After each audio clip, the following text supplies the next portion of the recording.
My son looked me in the eye and said, "Everything you have is mine now."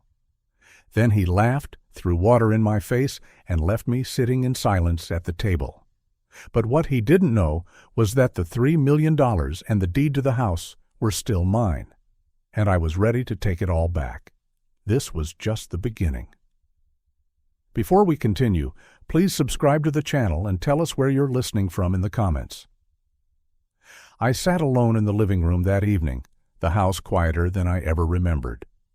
The clock ticked on the wall, steady, almost taunting, as if each second was marking the weight of everything I had given away.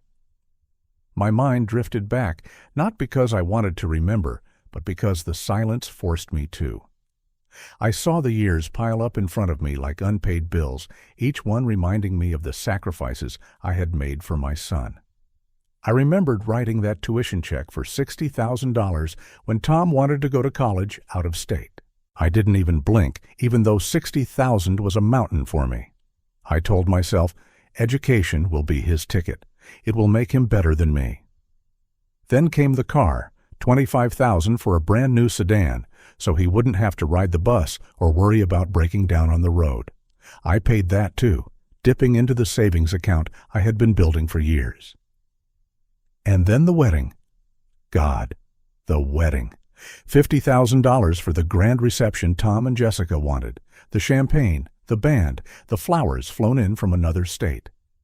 I signed those checks like a man paying ransom, believing that each sacrifice was buying my place in his life, buying his gratitude, his respect, maybe even his love. But money was only half of it. The other half was everything I gave up that no one ever saw. I can still feel the sting of canceling a fishing trip I had planned with my buddies, a trip I had looked forward to for 10 years, just because Tom needed extra money that month for rent when he first started. I can still taste the beans and rice I ate night after night while I pretended it was by choice, while my paycheck went straight into his bills, his opportunities, his comfort. Linda used to dream about visiting Europe once the kids were grown. Paris, Rome, maybe even London. We never went because every dollar got swallowed by some new need of his. He needed new suits for interviews. He needed help with his mortgage. He needed braces for the grandkids. And I kept saying yes, yes to everything while saying no to myself. When I looked around the living room now, it felt like a stranger's house. The pictures on the walls showed smiling faces, family vacations, and birthdays around the dining table. But when I looked at them, all I felt was a sharp ache, a reminder of what those smiles cost me. The house itself, worth $600,000 now, was supposed to be my safe place, the place Linda and I dreamed of growing old in together. I bought it in 1995, every brick laid with sweat, every board paid for with overtime shifts. I remember sanding the wood floors myself, spending hours until they gleamed, proud because I could give my family a home better than the one I grew up in. And now Tom and Jessica walk around as if the deed already has their names printed on it. They point to furniture and talk about where they'll move things once I'm settled in some nursing home. They speak of this house like it's already theirs, like I'm just a guest waiting to leave. It cuts deeper than money. It cuts into the bond I thought was unbreakable. I sat on the old recliner, the one Linda and I used to share late at night, and I whispered her name under my breath. "Linda," I said softly, as if she could hear me from wherever she is now. "I gave him everything.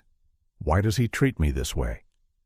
The words hung in the air, heavy, unanswered. Sometimes I think the walls could answer me better than my son does. The grief mixes with anger, and the anger mixes with shame, because deep down, I let this happen. I raised him. I spoiled him. I made him believe he was entitled. I told myself it was love, but maybe it was fear. Fear that if I didn't keep giving, I'd lose him. And maybe I did anyway. But something shifted in me as I sat there, staring at the shelves lined with photo albums. For the first time, instead of just feeling crushed, I started to feel a strange clarity. I remembered the paperwork tucked away in the old desk drawer, the house deed, the retirement accounts, the insurance policies. The truth hit me slowly but hard.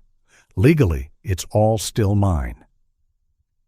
Every signature on those papers was mine. Every account had my name. Tom might strut around this house, Jessica might talk about selling it, but without my consent, they have nothing but arrogance.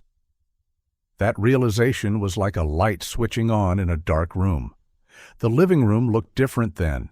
The family portraits that used to warm me now felt cold, reminders of how far things had fallen. The wedding photo that once hung proudly above the fireplace no longer looked like a celebration. It looked like evidence of how much I poured into a moment they barely remembered. The recliner under me no longer felt like comfort. It felt like a cage, a reminder of how long I had sat silent. Even the tick of the old clock on the wall changed. It didn't sound steady anymore. It sounded like a countdown. Tick, tick, tick, as if warning me that a confrontation was coming, whether I wanted it or not. I caught myself thinking, maybe I had been blind all these years. Maybe love had fooled me into believing that money could guarantee loyalty. I thought giving him more would keep him close. I thought sacrificing my dreams would make me unforgettable in his eyes. But sitting there, I realized my mistake wasn't love. My mistake was loving without boundaries, believing that I had to buy his affection, buy his respect, buy his place in my life. And in that moment, the guilt turned into something else. It turned into a resolution. If I was strong enough to work double shifts for decades, strong enough to bury Linda and keep going, then I was strong enough to face this too. I stood up and walked to the old desk in the corner, the one with the drawer that sticks if you don't pull it just right. My hands trembled as I slid it open, but not from weakness, more like anticipation. Inside was the folder I hadn't touched in years, thick with documents. I pulled it out and set it on the table. The papers were yellowing at the edges, but they were still clear. My name, Robert Miller, was printed on every deed, every account, every signature line. It was like rediscovering a weapon I had forgotten I owned. For the first time in a long time, I felt the weight shift back into my hands.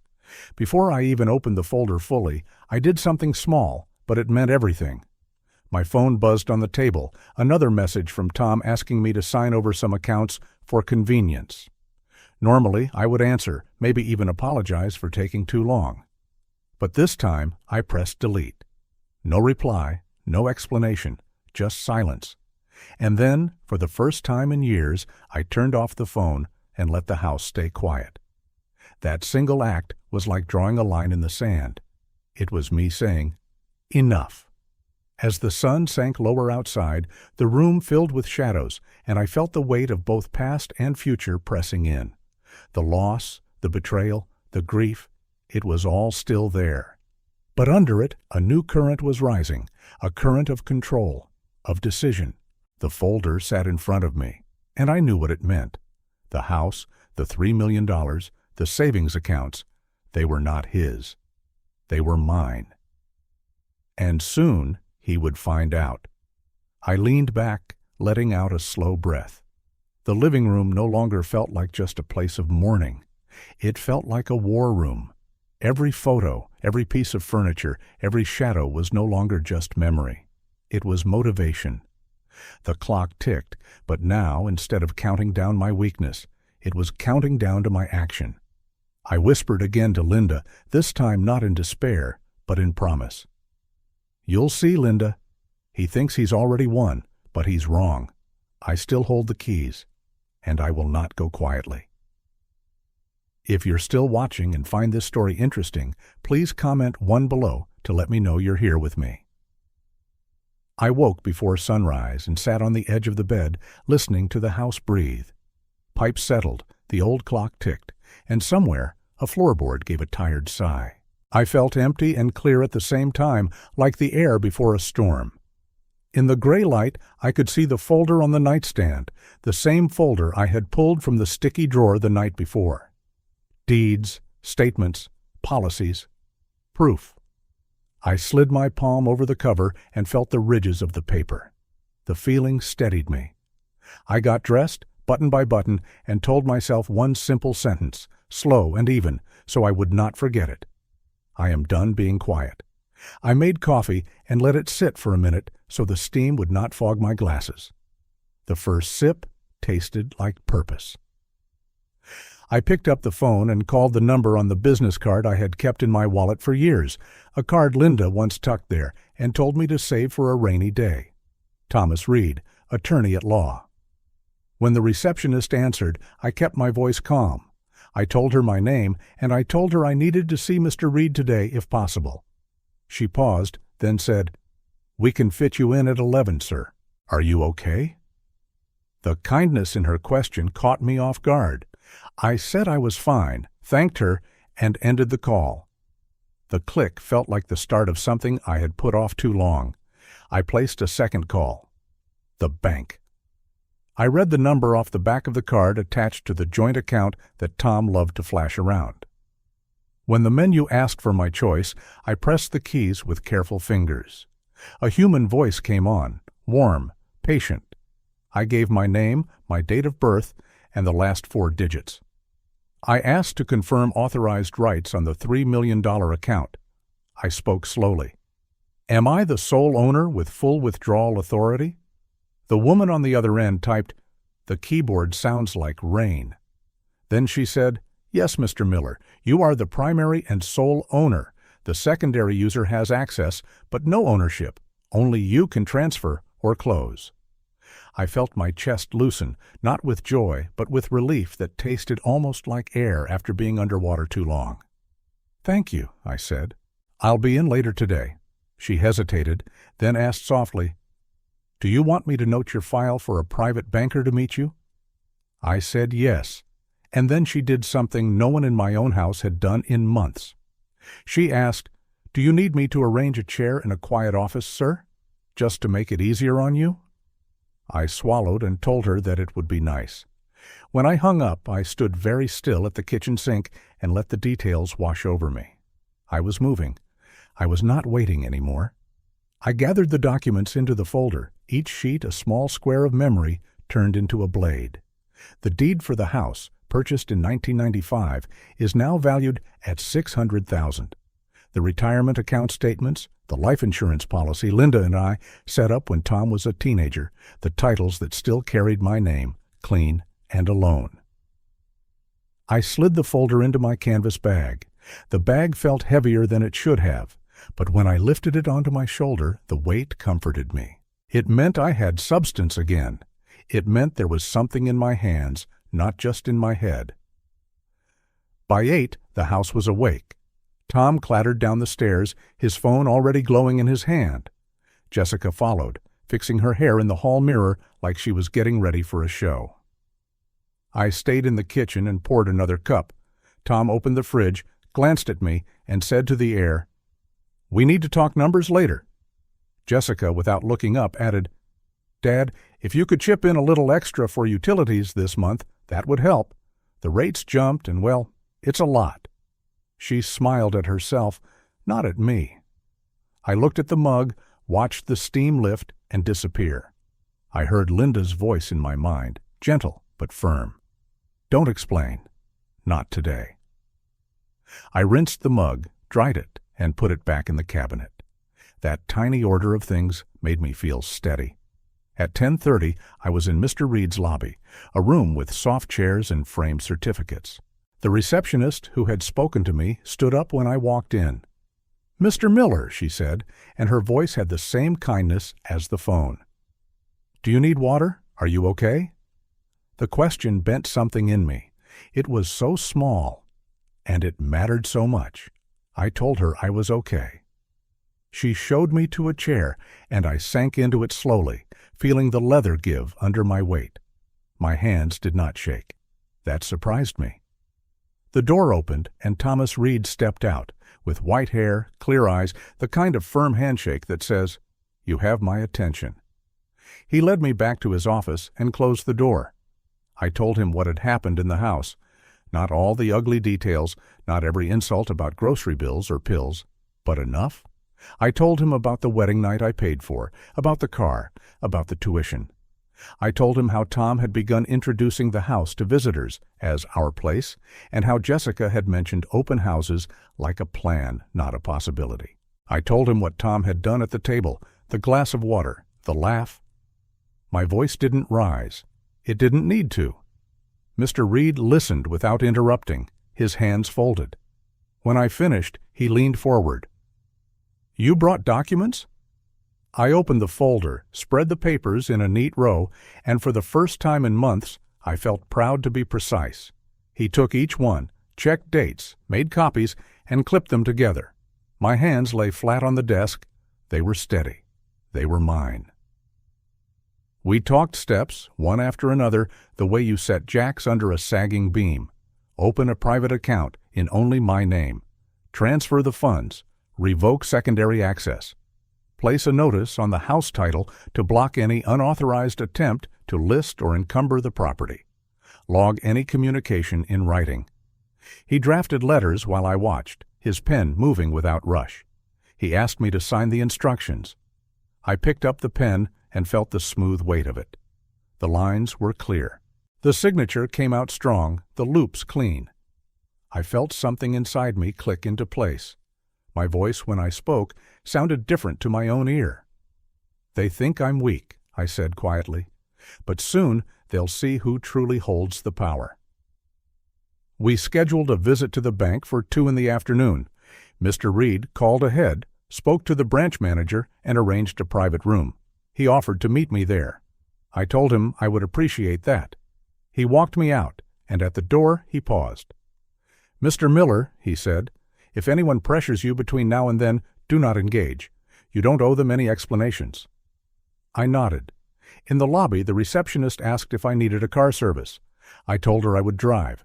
She frowned slightly and said, "Please take your time on the stairs." It was such a small thing, a stranger asking me to be careful. It made me angry in a way that had nothing to do with her. It reminded me of how no one in my house had asked me to be careful in a long time. On the way home, I stopped at a copy shop and scanned every document to a thumb drive. "Belt and suspenders," Mr. Reed had said. I liked the phrase. It sounded like work boots and pay stubs and cold mornings, like the life I knew. I put the thumb drive in my pocket and patted it like a lucky coin. When I pulled into the driveway, Tom's car was already there. Jessica's SUV was next to it, the back window smeared with sticky fingerprints from the kids. I stepped inside and found them in the dining room with a laptop open, a spreadsheet glowing, columns of numbers that meant nothing without the truth behind them.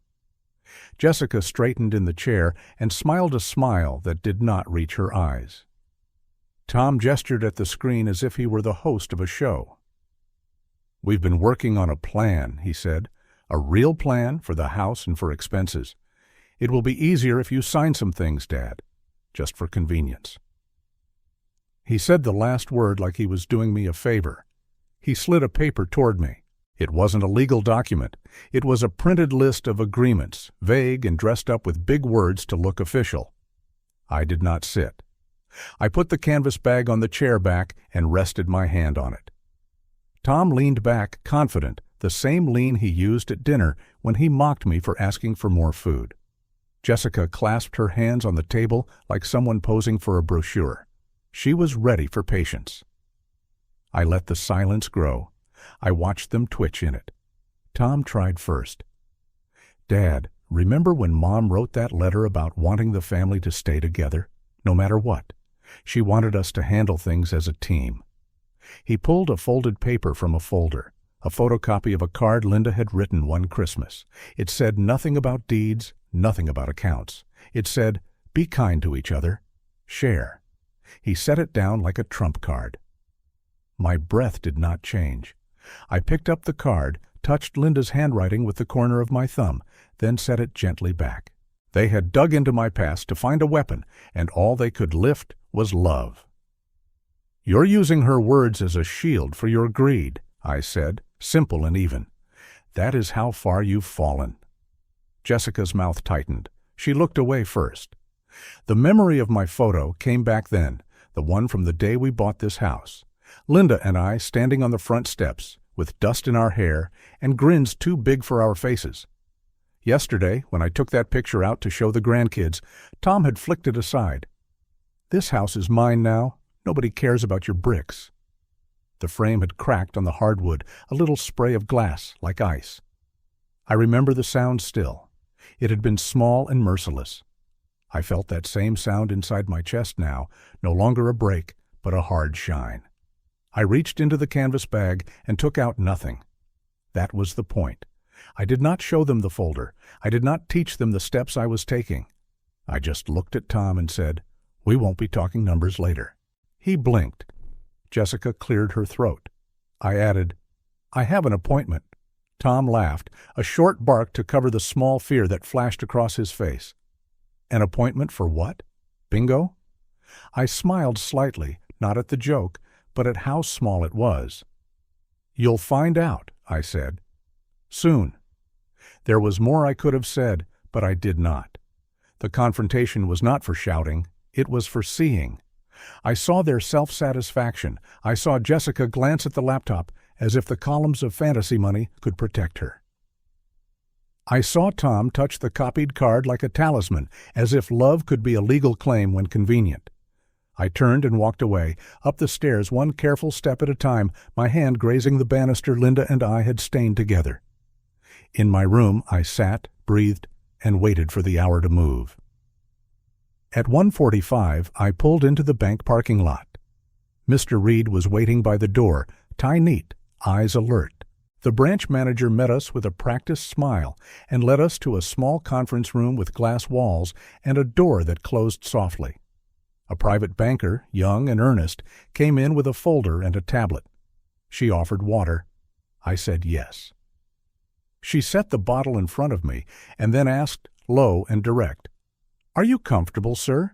Do you need the chair higher or the light dimmer?" The question pinched behind my eyes. I shook my head. "I'm okay." She nodded and began, step by step. She confirmed my identity, my authority, and my instructions. Mr. Reed spoke when I wanted him to speak, but most of the time I did not need him. I could hear my own voice, level even. When the transfer authorization pad slid across the table, I picked up the stylus. My hands, the same hands that had trembled last night, were calm now. I signed, first name, last name, and the signature came out like a line drawn with a ruler. The banker smiled, not fake, but relieved for me. "It's done," she said. "The funds are now in your private account. Secondary access has been revoked. Cards will deactivate within the hour." I exhaled and felt my shoulders drop an inch. The weight I had carried sat now on the ledger where it belonged, not on me. We added a title alert on the house, a simple flag that would make any attempt to list or encumber it trigger a call to me and to Mr. Reed. The banker explained it in plain words. I appreciated that. No jargon, just protection.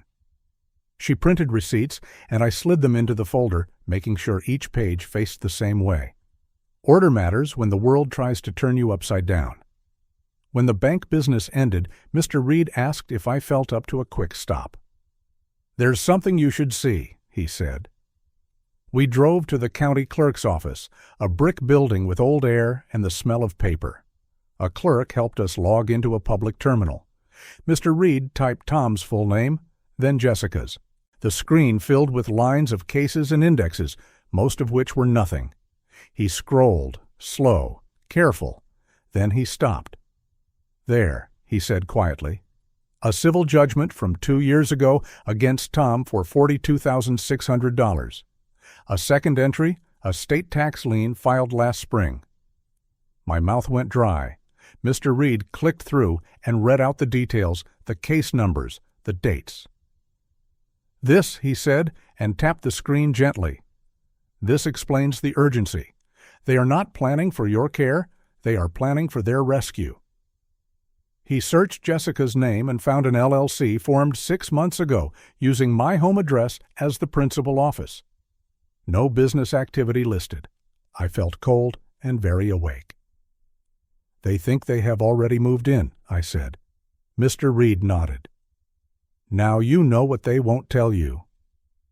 We printed the records. The clerk, a woman about my age with silver hair and clear eyes, stapled the pages and slid them across. She looked at me, not at Mr. Reed, and asked, "Do you need a minute, sir?" Her voice was gentle. I said I was fine, but I sat on the bench near the door for 60 seconds and let the truth settle. The strangers today had offered more care than my own son. That contrast burned and cooled in the same breath. It hardened my resolve without making me cruel. I would not scream. I would not beg. I would not explain. I would act. On the way back, my phone buzzed in my pocket. I let it buzz. Then I powered it down again and put it in the glove box. The silence felt clean. At a red light, I caught my reflection in the rearview mirror. My face looked older than I remembered, yes, but it also looked like a man I recognized from years ago, the man who could lift a load by himself and not boast about it. I said aloud, not loud, but firm, "They think I lost. The game has only begun." When I got home, the house smelled like takeout. Tom and Jessica sat at the table with boxes spread out, their voices too bright. Tom tried once to summon his old swagger. "We made progress today," he said. I nodded and poured myself a glass of water from the sink. I drank it slowly. I set the glass down and looked out the window at the maple tree Linda loved. I did not tell them where I had been. I did not tell them what was done. The urge to speak rose, then passed. This was not the time to teach. This was the time to prepare.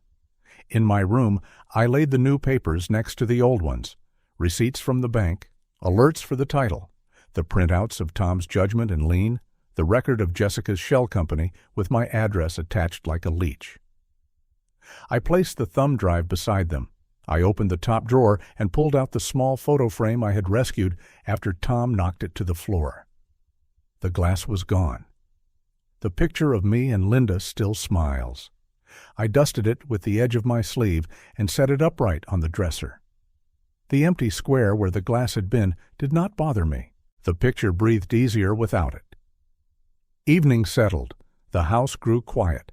I could hear the television downstairs, laugh tracks covering fear.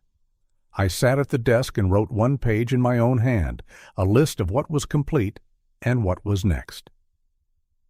Tomorrow, change the mailing addresses on every account. Tomorrow, move the safe deposit box to a new branch. Tomorrow, meet Mr. Reed again to draft letters that will be sent when the timing is right. I wrote slowly, printing each line clearly so that later, when my heart was fast, I would still be able to read my own plan like a calm voice on the phone. Then I did the last thing for the day, the thing that would tip me from preparation into action. I called Mr. Reed and told him I wanted to open an entirely new account, not at the same bank, but at a smaller credit union where no one knew my son's name. He said he could meet me first thing in the morning and bring the forms. "You'll need 2 IDs, he said. I smiled. "I have them." He paused, then said, "You sound different tonight." I said, "I am." I hung up and felt the house around me like a shell I was finally outgrowing. Downstairs, a door closed. Somewhere a glass clinked. In my room, the clock ticked. Not an enemy now, but a partner. I stood, opened the window an inch, and let the night air in. It smelled like leaves and distance. I looked at Linda's picture and spoke to her softly. "It's moving now. The river you told me to step into. I'm in it. I won't let them drag me under." Before I turned out the light, I slid the newest document into the folder and zipped the canvas bag. The sound of the zipper was neat, final, satisfying. Tomorrow would bring signatures and small steps that add up to something large. Tonight I will sleep with the bag under the bed like a toolbox I might need in the dark. I lay back, closed my eyes, and felt, for the first time in a long time, the solid edge of control resting in my hands. They had spreadsheets. They had smiles for show. They had a photocopied card and the nerve to wave it like law. I had the law. I had the records. I had the money in my name. And now I had something else. I had quiet strength.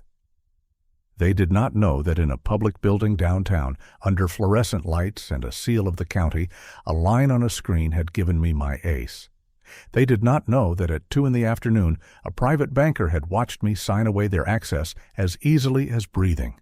They did not know that tomorrow would be another quiet move, and the day after that, another, until the board they think they own would be tilted, slow and sure, and everything they piled on it would slide away. I turned off the lamp. The room went soft. The clock kept time. My hands, folded on my chest, were steady. I breathed and let the words form once more, the anchor I would carry into whatever came next.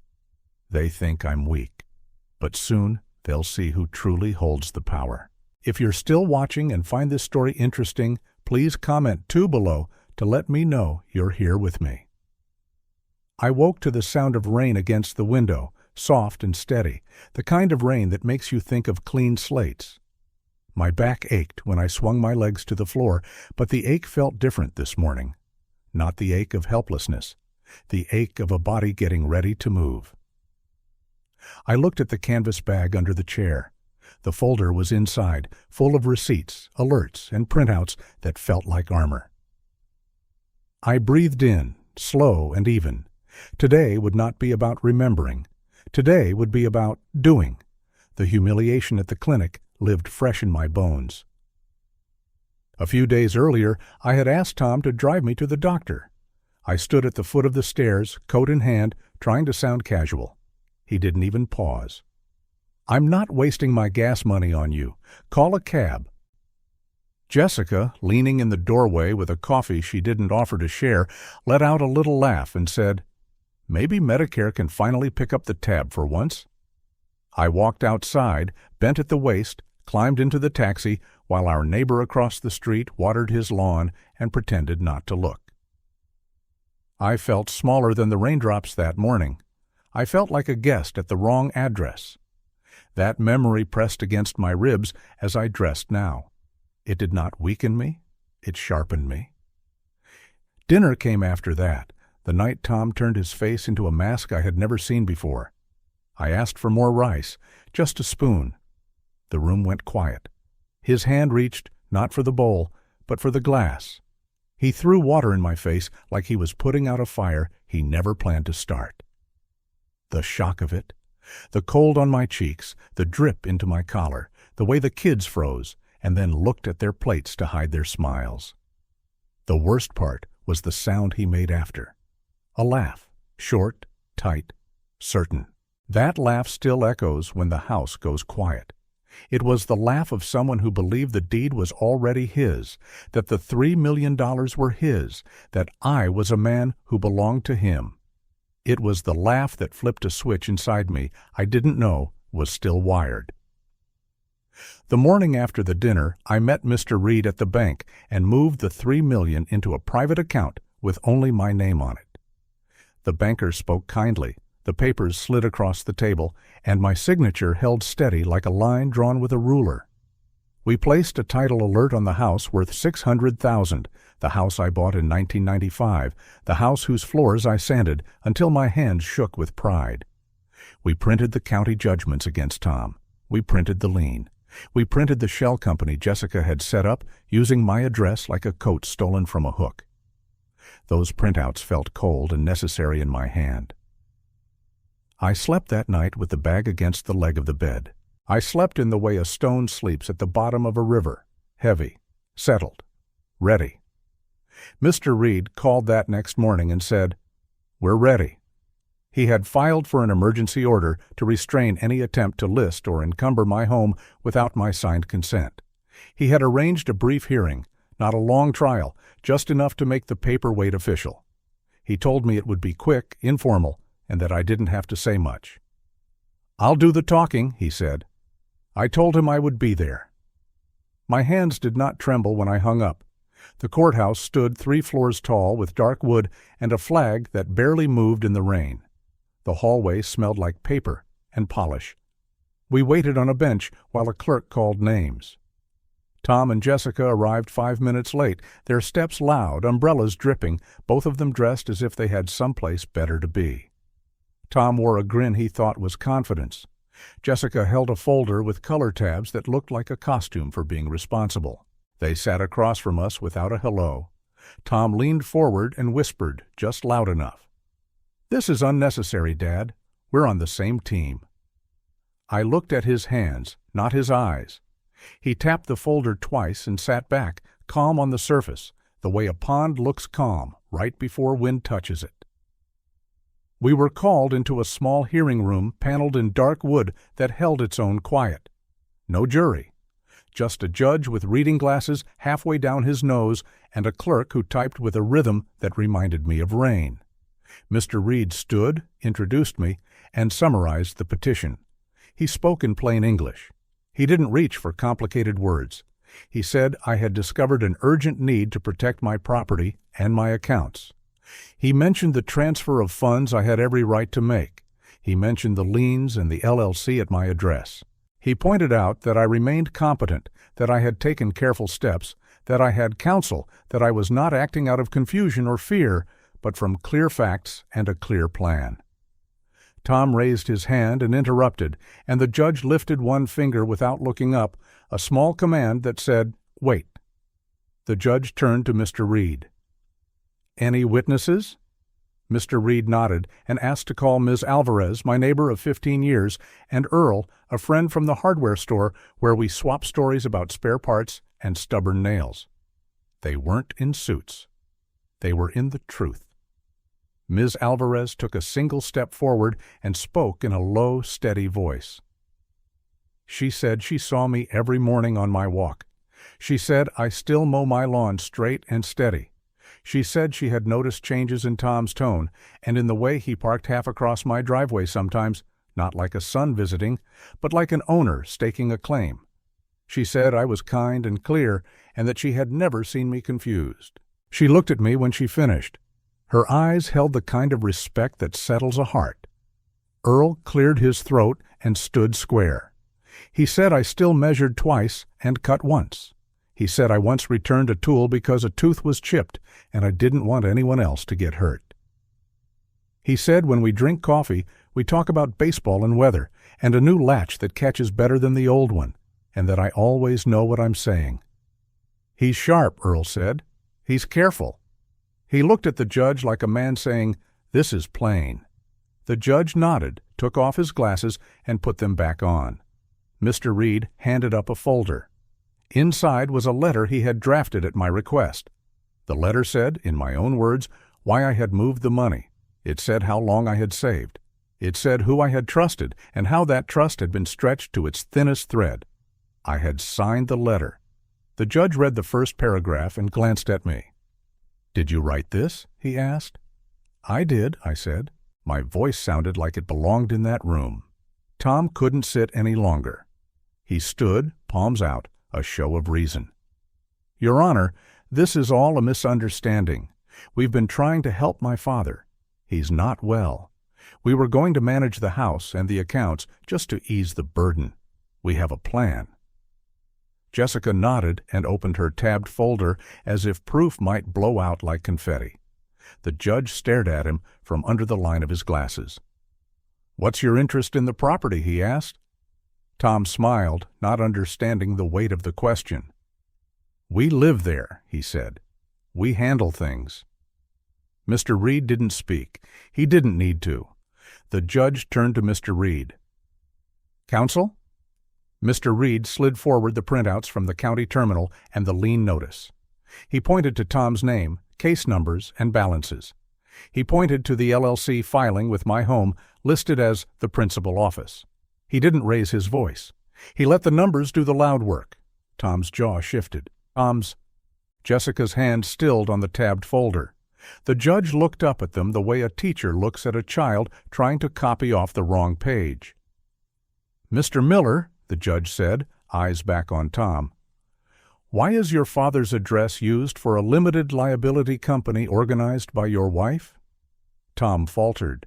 He said it was for efficiency. He said the mail was easier. He said, "It's no big deal."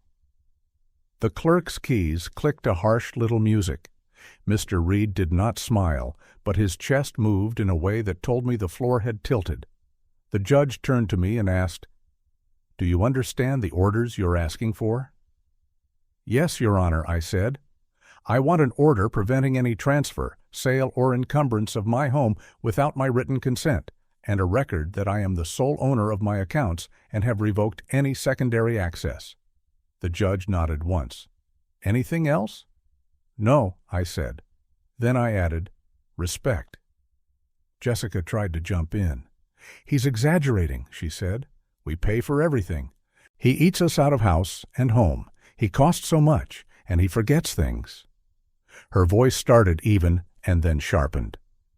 Mr. Reed lifted a receipt from the bank in which I had added a regular household contribution from my pension.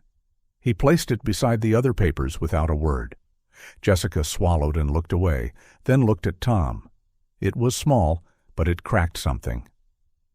"You told me the accounts were basically ours," she whispered. "Not to me, not to the judge, but to the man who had promised her a life built from a foundation he did not own. You said the old man wanted us to manage it." She said the old man in a way that tasted bitter even to her. Tom hissed under his breath, "Not now." But it was now. It had been now since the water left the glass and spread across my face like a line being crossed. Mr. Reed asked permission to play a short voicemail Tom had left me 2 nights ago. The judge allowed it. The message filled the small room with Tom's voice, casual and careless. "Dad, sign the papers I left on the counter. We'll take care of the house stuff. It's better on our taxes if the equity shows on our side. You won't even notice." Equity on our side. You won't even notice. The words hung there like damp clothes. The judge's eyebrows moved a fraction. Tom tried to smile. "I meant we're handling the bills," he said, and his voice broke on handling. Mr. Reed put the last page on the stack, the alert I signed at the bank, the timestamp, the transfer confirmation. The judge read, then set the papers down as if placing stones exactly where they belonged. "Petition granted," he said. "Temporary order in place, effective immediately. No sale, transfer, lien, or listing without the petitioner's written consent. Any attempt to act contrary to this order may result in sanctions." The clerk typed the order and stamped it, a firm sound that felt like a door shutting to keep out a storm. The judge slid the paper toward Mr. Reed. Then he looked at me, not unkindly. "Mr. Miller, do you feel safe returning home today?" I said yes. He nodded once. "If that changes, tell your counsel. We can address occupancy separately." He stood. The hearing was over. It had taken 15 minutes to formalize what had taken me a lifetime to earn. Tom didn't wait for the judge to leave. He tried to talk over the scrape of chairs. "You can't do this," he said. The words came out high, almost a child's pitch. "You can't just take it all back."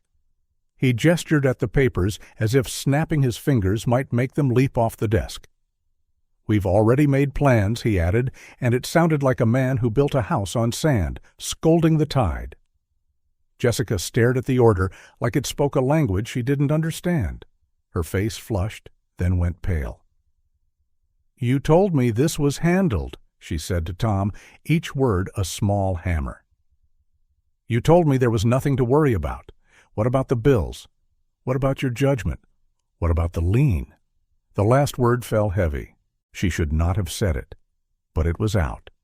Tom swung his head toward her, eyes wide. "What judgment?" he said, and it was my turn to understand something deeper. He had not told her. He had hidden the $42,600. He had hidden the lien. He had hidden the shell he set up in her name, but with my address to catch legitimacy in the dark like a moth. Jessica's mouth opened and closed. "You told me it was a misunderstanding," she said. The room grew smaller around them.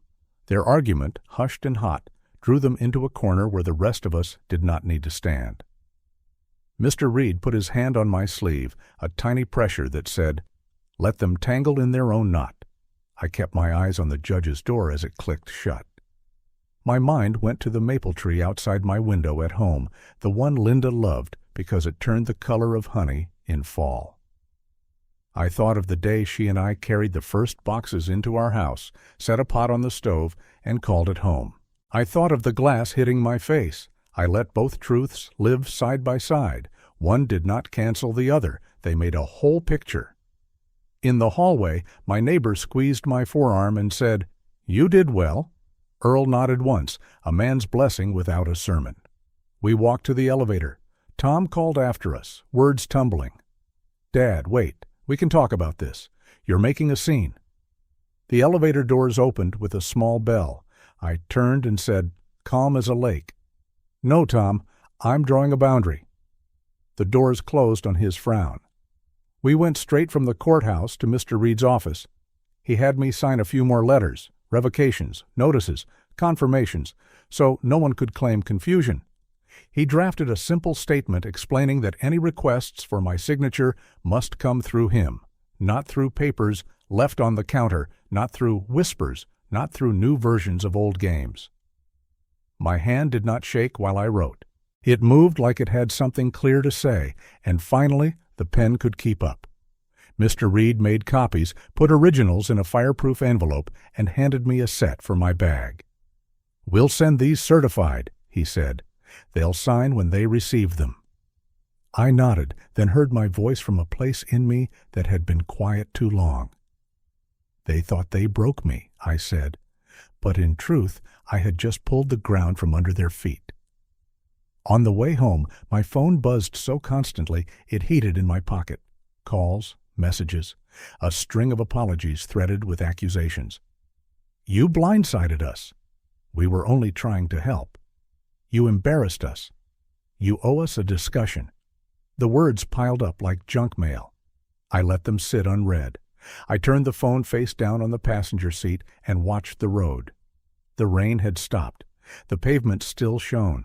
At home, the house looked the same, but the air felt different, like a room that had been closed up too long, finally getting a window opened.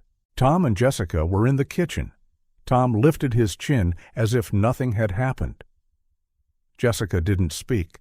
Her eyes were rimmed red. I poured a glass of water and drank it. I set the glass in the sink and felt the steady floor under my feet. My mind counted what was complete. Funds transferred, access revoked, title protected, orders signed. The plan was a ladder, and I could feel each rung in my hand. That night, 2 small things happened that told me the plans they had built were crumbling fast. Tom tried to pay a bill online and swore at the screen, then swore at the bank, then swore at me. It didn't change anything. Later, I heard them in their room. Their voices turned into whispers with sharp edges. "You said he was slipping," Jessica said. "You said he'd sign." Tom mumbled something about pressure, about time, about how close they had been. Close to what? Close to stealing the ground from under my feet while telling me it was a rescue. I left them to it. I made tea and sat in the living room with the lamp on low. The house felt like itself again for a moment. The pictures on the wall looked less like accusations and more like witnesses. A knock came at the door. It was Ms. Alvarez, holding a small container of soup she said she had made too much of. She asked if I was okay. I told her I was getting there. She smiled, patted my arm, and said, "You stood up straight today, Robert." The soup was warm and ordinary and perfect. I ate it with slow spoonfuls and let the quiet in my chest spread. The next morning brought certified mail receipts and a notice from the bank confirming the deactivation of secondary cards. It brought 2 voicemails from numbers I didn't know. One was a collector asking for Tom by his full name, the other a polite clerk from the county asking if I had meant to remove the LLC address from my house. I told her yes. She said, "Understood," and her voice clicked the change into place like a latch on a door. By noon, I was back at Mr. Reed's office to sign one more document, the final piece I wanted tucked tight before the next phase of my life. We drafted a transfer-on-death designation for the accounts that did not include Tom or Jessica. It wasn't cruelty, it was clarity. It was the last turn of the key in a lock I hadn't known was still open. My name looked strong in ink. My name looked like a man who had found his footing. I walked out under a bright sky and felt air that didn't taste like someone else's choices. I knew then that Chapter 5 of my life was pressing at the edge of the page. I would pack the bag, not just with papers, but with what I needed for a different address. I would leave, not as a man who ran, but as a man who chose. Before that, a few final letters would be delivered. One of them would say what needed to be said in the fewest possible words. "You threw water in my face. I drained the life you thought was yours. It wasn't a threat. It was the truth told with the lights on. I stood at the window that evening and watched the maple blow. The house behind me hummed with uneasy quiet. Somewhere upstairs, a door closed carefully, the way people close doors when they're not sure if the hinges will hold. I said Linda's name in the room, not as a question now, but as a report. We're safe, Linda. Paper safe, money safe. Heart is safer than yesterday. I smiled without showing teeth. The kind of smile you give to yourself when the day has done what you asked of it. I did not gloat. I did not rehearse speeches. The victory didn't need a trumpet. It needed sleep and a sunrise. It needed a suitcase and a ticket and a room by the sea where nobody would call me a burden because I asked for a ride. I was almost there. One more night in a place that tried to shrink me. One more morning to make sure the locks turned behind me. Before bed, I wrote a single line and set it on the dresser beside Linda's picture. They thought I was weak, but now they see the cost of underestimating a quiet man. I folded the paper once and slid it under the frame. The night was easy. The rain did not come back. The house creaked like a ship settling at the dock. I slept, and when I woke, I felt light move through the room like an answer. If you've ever been dismissed, if you've ever been told your worth is small, you know the ache in my chest. It's a hard ache. It does not break you if you let it teach you. They laughed. They planned. They pushed. And then paper by paper, step by step, I set the ground back under my own feet. Tomorrow I will take the rest of my life with me and close this door gently behind me. Not a slam, a certainty. Feeling overlooked is hard, isn't it? If you believe every person deserves to be seen and treated with dignity, comment the word justice. Now watch what they do when they realize the ground has shifted. If you're still watching and find this story interesting, please comment 3 below to let me know you're here with me. I left the house in silence, the kind of silence that feels heavy and permanent. My bag was light, just a few clothes, and the folder of documents I had guarded like a second skin. The weight I carried was not in my arms, but in my chest. It was the weight of letting go. I closed the front door without slamming it. I didn't owe that house, or the people in it, a single dramatic gesture. I had done enough of those in my life. This time, the dignity was in the quiet.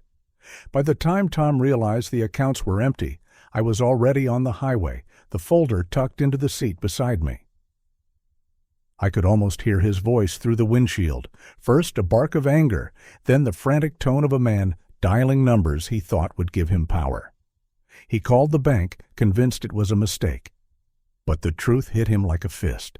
His name had been erased. The $3 million he thought of as his inheritance had slipped through his fingers overnight. Jessica's reaction, I later heard from neighbors, was louder than his. She had believed every word Tom whispered into her ear, every promise of security built on foundations that never belonged to him. "You said it was all yours," she screamed.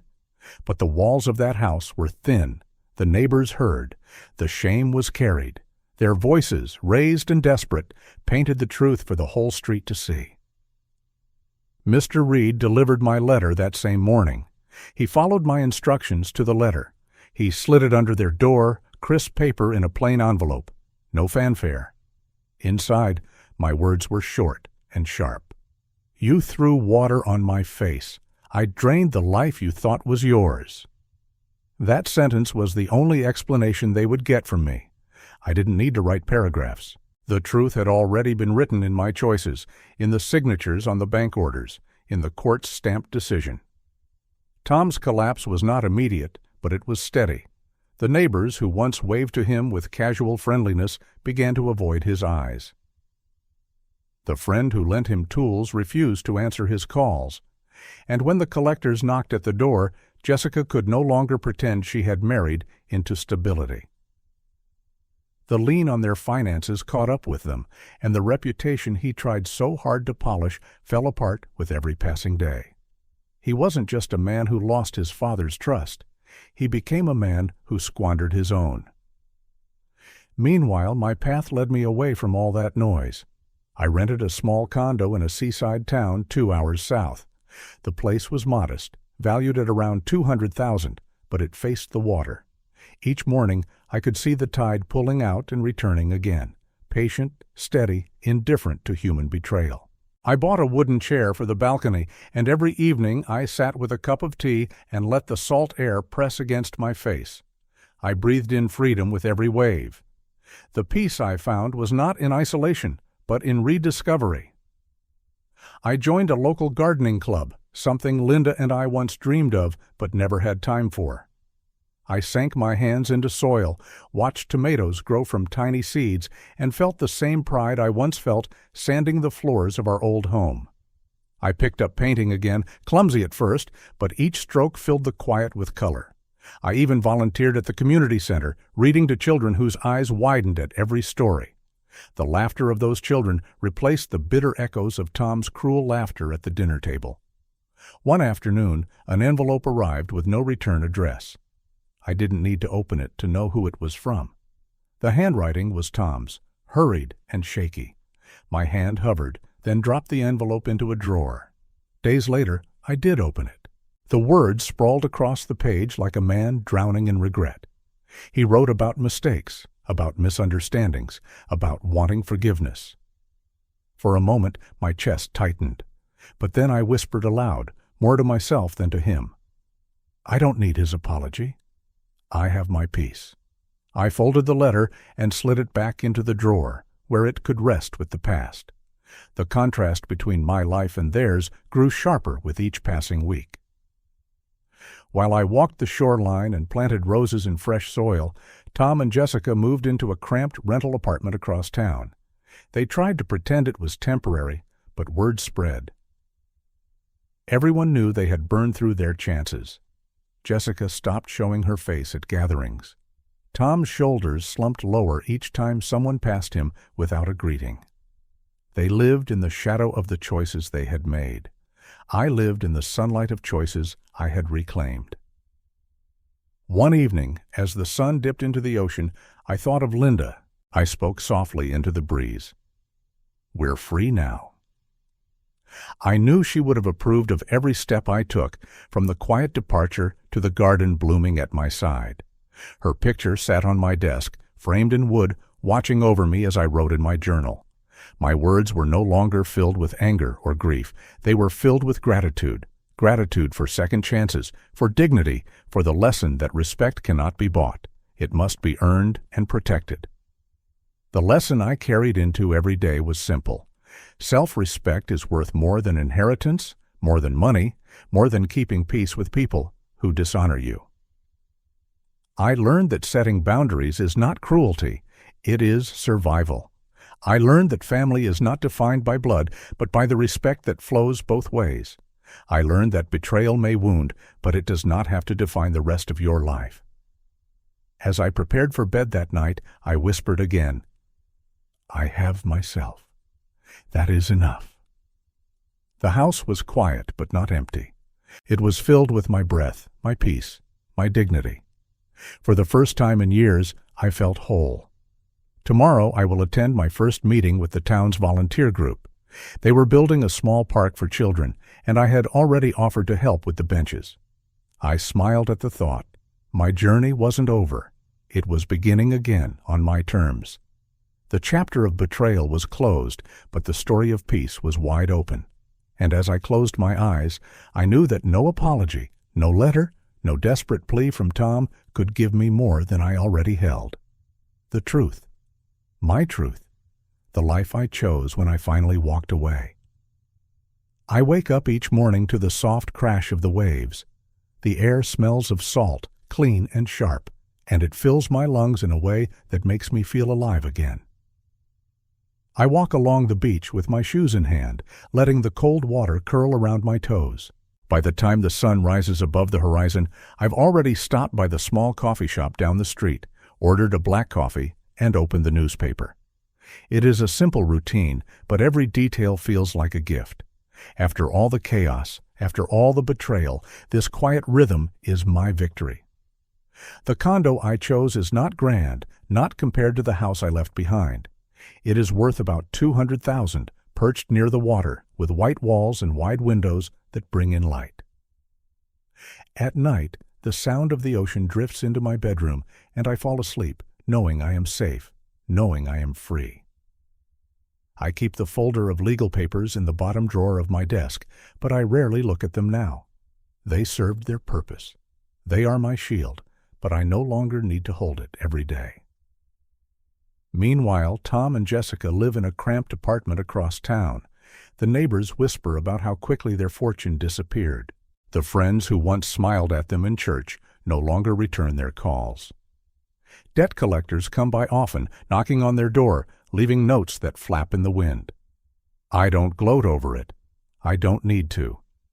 Their downfall is not my victory.